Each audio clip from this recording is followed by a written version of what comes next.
如果有人叫你將自己公司或者個人嘅 bank statement、銀行帳單放上一個網頁去處理，你第一反應一定係你傻咗啊！咁敏感嘅資料陣間上傳咗去雲端，洩漏咗點算啊？喂，恭喜你啊！你呢種警覺心係100% 正確㗎，因為市面上90% 嘅網頁工具確實真係會將你啲資料傳去遠端 server。但今日我想同大家分享一個好多人都未聽過嘅概念，叫做本地運算，教你點樣一眼分別出邊啲網頁工具係100% 唔會上傳資料嘅。好多年輕人平時都會問我，或者唔係咁熟悉電腦嘅朋友，第一時間都會問我，網頁唔係一定要連住 network 先用得到嘅咩？如果切斷咗 network，個網頁點樣幫我做計算啊？大家會有呢種諗法，其實呢係非常正常嘅，因為喺過去幾十年，大家習慣用嘅99% 網頁，確實都係要靠互聯網即時將啲數據 send 去遠端嘅 server 先運作到嘅。大家以為開登網頁就等於一定要經互聯網飛出去，但今日我要打破大家一個傳統觀念，因為大家忽視咗一個好重要嘅技術本質。其實網頁只係一個界面 （user interface），網頁視窗本身就好似一部電視機嘅熒幕，佢只係負責畫出啲按鈕，輸入框框同埋視覺效果俾你睇，而真正背後負責處理數據、做精密對比嘅大腦，係你一打開網頁嘅第一秒，已經下載咗落去你部電腦嘅 CPU 同埋記憶體 RAM 入邊。換句話講，網頁係外殼，你部機嘅 CPU 先係引擎。只要個引擎已經喺你部電腦入面，就算你熄咗個 WiFi，開住個飛行模式，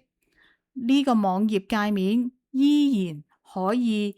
調用你部機嘅 CPU，繼續秒速計算，資料由始至終連你部電腦都未離開過。呢啲就係純本地運算嘅真正原理啦。一般網頁好似 ChatGPT 咁，要將資料寄去美國嘅 server，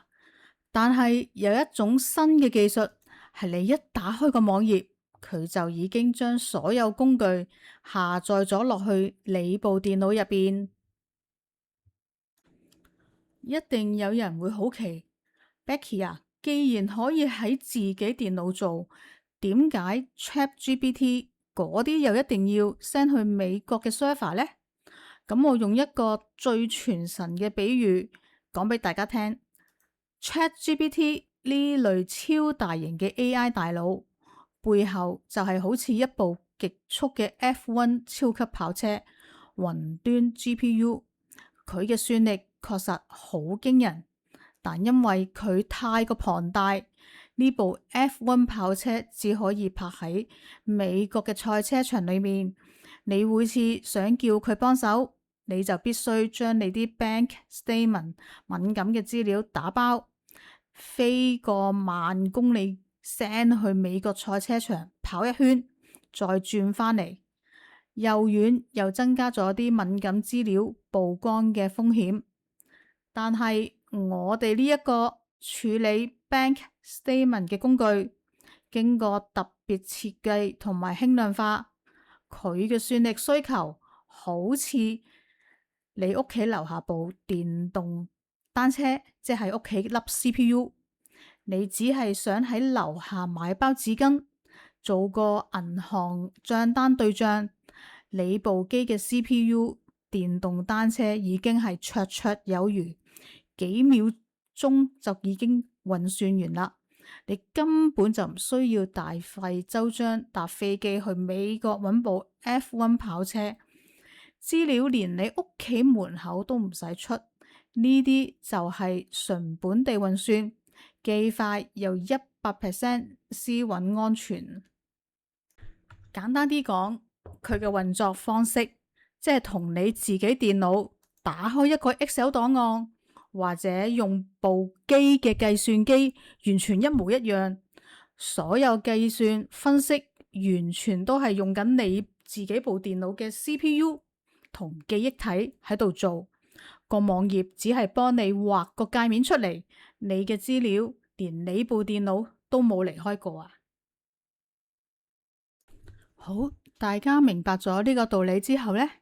我哋就拿平時大家最唔敢放上網嘅 bank statement 數據嚟做個示範。你睇我呢個畫面上邊呢個 bank statement 工具，我放一張 bank 嘅 statement 上去，佢已經係自動做咗一啲 category 嘅 mapping。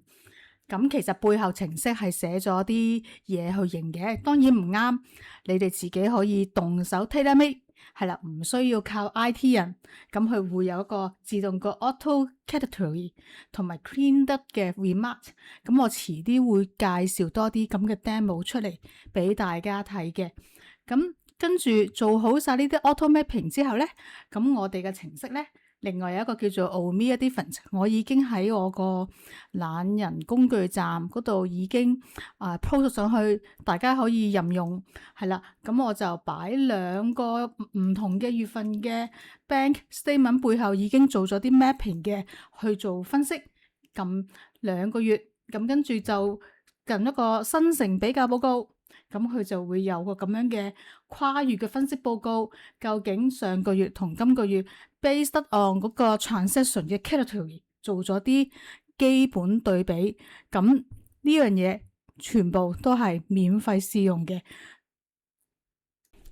即係口講無憑。咁你可能會問我，點知你個網頁係咪真係冇偷偷地咁 send 我啲資料出去㗎？咁教大家一個零技術嘅背景都做得到嘅測試方法，就係開住個飛行模式，或者熄咗你個 WiFi， 係啦。咁我呢度上邊咧都有個掣俾你去撳斷網測試嘅。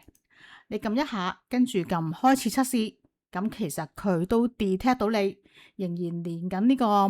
網絡狀態，所以佢都叫你關閉咗呢個 WiFi。你見到我上邊網頭，我而家係 link 緊我個網站入邊嘅 page 俾你哋睇嘅。我仍然都係上網用緊，只不過我而家見到嘅嘢已經 download 晒落去我嘅部機上邊運算緊噶啦。咁我而家就去熄咗個 WiFi 先啦。好，熄咗 WiFi 啦。咁我而家再撳呢個開始測試，咁基本上佢話你已經斷網啦。咁呢個 Omea Difference 咧仍然都係正常運作嘅，咁所有運算咧都係你部電腦本地完成嘅。咁我哋關閉先啦，咁我哋又再測試翻頭先嗰個2個 bank statement 睇下做唔做到比較。8月份2個再新城報告，係啦，仍然都係做到嘅，係啦。咁清除咗呢度下邊，其實我都有個流向圖解釋俾大家。除咗斷咗 WiFi， 仲有其他方法去測試我呢個網站係咪真係可以 offline 咁運算嘅。咁呢度你可以慢慢睇。咁如果有唔明都可以send 信息俾我問我，又或者你要求仲有啲咩問題，我再拍片解釋。係啦，咁呢度我唔會詳細講咁多，咁淨係想有大家有一個基本嘅了解先。所以大家記住，唔使盲目害怕所有啲網頁工具咧，只要認清到係本地運算嘅，加上做一次斷網測試，咁以後就算處理嗰啲 sensitive 嘅資料都可以用得放心，又可以增加效率。好，有機會下次再見。